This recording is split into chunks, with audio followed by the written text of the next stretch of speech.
नमस्कार दोस्तों, मैं डॉक्टर राहुल मल्होत्रा। आज हम विटामिन डी, जो कि एक बहुत ही इंपॉर्टेंट विटामिन भी है और हार्मोन भी है, उसके बारे में जानेंगे। क्योंकि बहुत सारे लोग विटामिन डी में डेफिशिएंट हैं। तो आइए जान लें विटामिन डी क्या है, इसकी डेफिशिएंसी कैसे होती है, किन सोर्सेज से ये मिलता है, किस टेस्ट से इसकी डेफिशिएंसी को हम पता कर सकते हैं और कैसे इसकी डेफिशिएंसी से हम बच सकते हैं। कौन सा फॉर्म किस पेशेंट के लिए अच्छा है विटामिन डी की डेफिशिएंसी से रिकवर करने के लिए। तो विटामिन डी एक फैट सॉल्युबल विटामिन है, यानी कि फैट में इसकी सॉल्युबिलिटी ज़्यादा अच्छी है और फैटी डाइट के साथ इसकी एब्जॉर्प्शन बढ़ती है। विटामिन डी हम 3 फॉर्म्स में अवेलेबल कर सकते हैं। एक फूड्स के थ्रू अपनी डाइट से, दूसरा सप्लीमेंट्स के थ्रू इनटेक कर सकते हैं और तीसरा हमारा शरीर खुद इसे बनाने में सक्षम है। जब हमारी बॉडी सनलाइट को एक्सपोज होती है तो सनलाइट की जो यूवी रेज हैं वो हमारे शरीर में विटामिन डी को बनाने का काम करती है। चलिए अब ये जान लेते हैं कि फूड में किन सोर्सेज से, कौन से ऐसे कॉमन सोर्सेज हैं जिससे हमें विटामिन डी मिल जाता है। फूड सोर्सेज में ये आपको एग में, मीट में, बीफ में, milk, cheddar cheese, mushrooms, broccoli, edamame, apple, banana और आपको आलमंड्स में विटामिन डी अच्छी क्वांटिटी में मिल जाता है। मशरूम्स में बहुत अच्छी क्वांटिटी में विटामिन डी होता है। सप्लीमेंट्स की फॉर्म में अगर बात करें तो सप्लीमेंट्स के थ्रू विटामिन डी 2-3 फॉर्म्स में अवेलेबल है। विटामिन डी 3 फॉर्म से हमारे शरीर में बड़े आराम से मिल सकता है, पर फिर भी इसकी डेफिशिएंसी इतनी ज़्यादा कॉमन है।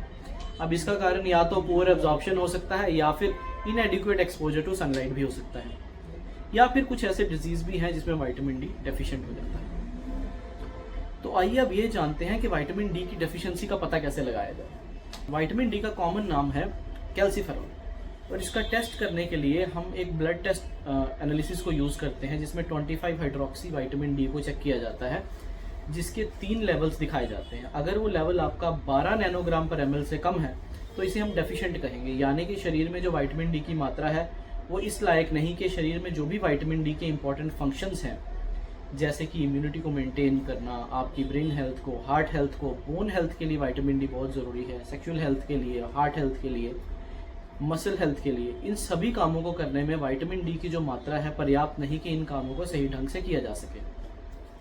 अगर ये मात्रा 12 से 30 के बीच में है तो इसे हम इनसफिशिएंट कहेंगे, यानी कि विटामिन डी अवेलेबल तो है पर पर्याप्त नहीं है कि ये सारे फंक्शन अच्छे से हो सके। अगर ये मात्रा 30 से 100 के बीच में है तो इसे हम कहते हैं सफिशिएंट विटामिन डी लेवल, यानी कि अब जो विटामिन डी की मात्रा है वो इतनी सफिशिएंट है कि शरीर के सारे फंक्शंस को सही तरीके से चला सके। और अगर 100 से ज़्यादा है तो इसे टॉक्सिक लेवल कंसीडर किया जाता है। तो अब हमने ये तो जान लिया कि विटामिन डी की डेफिशिएंसी का कैसा पता लगाएं। तो अब ये पता लगाते हैं कि अगर कोई डेफिशिएंट है तो उसके लिए कौन से फॉर्म का विटामिन डी सप्लीमेंटेशन सही रहेगा। फूड सोर्सेज में तो हमने बता दिया कि किन फूड सोर्सेज को आप कंज्यूम करें तो आपका विटामिन डी लेवल मेंटेन रहेगा। सप्लीमेंटेशन में अगर बात करें तो विटामिन डी 2 फॉर्म्स में या 3 फॉर्म्स में अवेलेबल है, जिसे आप विटामिन D2, जिसको आप अर्गोकैल्सीफेरॉल कहते हैं, D3 जिसे हम कोलीकैल्सीफेरॉल, ये ज़्यादा कॉमनली अवेलेबल है, और थर्ड फॉर्म आ जाती है कैल्सीट्रायोल। कैल्सीट्रायोल एक एक्टिवेटेड विटामिन D3 है। एक चीज़ हम यहाँ पे मेंशन करना चाहेंगे कि विटामिन डी आप किसी भी फॉर्म में लीजिए, चाहे आप फूड से ले रहे हो, चाहे आप सनलाइट के एक्सपोजर से बन रहा है आपके शरीर में, या फिर आप सप्लीमेंट के थ्रू ले रहे हो, ये तीनों ही फॉर्म्स में विटामिन डी जो है इनएक्टिवेटेड रहता है, यानी कि उसे एक्टिवेट होने की ज़रूरत है अपना काम करने के लिए। ये एक्टिवेशन होती है लीवर और किडनी की मदद से। तो अगर आपके शरीर में विटामिन डी की डेफिशिएंसी है तो आप विटामिन D2 या D3 का सप्लीमेंट ले सकते हो, जिसे हम अर्गोकैल्सीफेरॉल या कोलीकैल्सीफेरॉल कहते हैं। कोलीकैल्सीफेरॉल ज़्यादा कॉमनली अवेलेबल है और इसकी बायोअवेलेबिलिटी भी ज़्यादा है।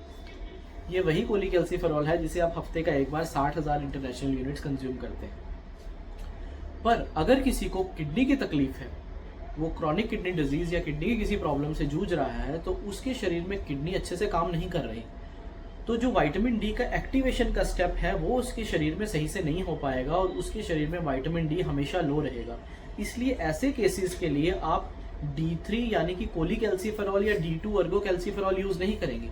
इन केसेस में हम डायरेक्टली एक्टिवेटेड विटामिन डी का फॉर्म, जिसे हम कैल्सीट्रायोल कहते हैं, वो इस्तेमाल करेंगे। तो इन फॉर्म्स में विटामिन डी की सप्लीमेंटेशन हम कर सकते हैं, और अगर आप डेफिशिएंट हैं तो अपने डॉक्टर की एडवाइस से आप प्रॉपर फॉर्म का अगर सप्लीमेंटेशन करेंगे, आपके शरीर में विटामिन डी जो है हेल्दी लेवल पर मेंटेन रहेंगे और आपकी इम्यूनिटी भी अच्छी होगी और आप स्ट्रॉन्गर भी फील करेंगे। तो इस वीडियो में हमने विटामिन डी के बारे में जो ब्रीफ में था वो जाना, जो इंपॉर्टेंट चीज़ें थी वो हमने डिस्कस किया। बाकी कुछ अगर आप और विटामिन डी के बारे में जानना चाहते हैं या कुछ आपकी कन्फ्यूज़न है तो आप कमेंट्स में हमसे पूछ सकते हैं। बाकी की ऐसी इन्फॉर्मेशन के लिए आप बने रहे हमारे साथ। नमस्कार।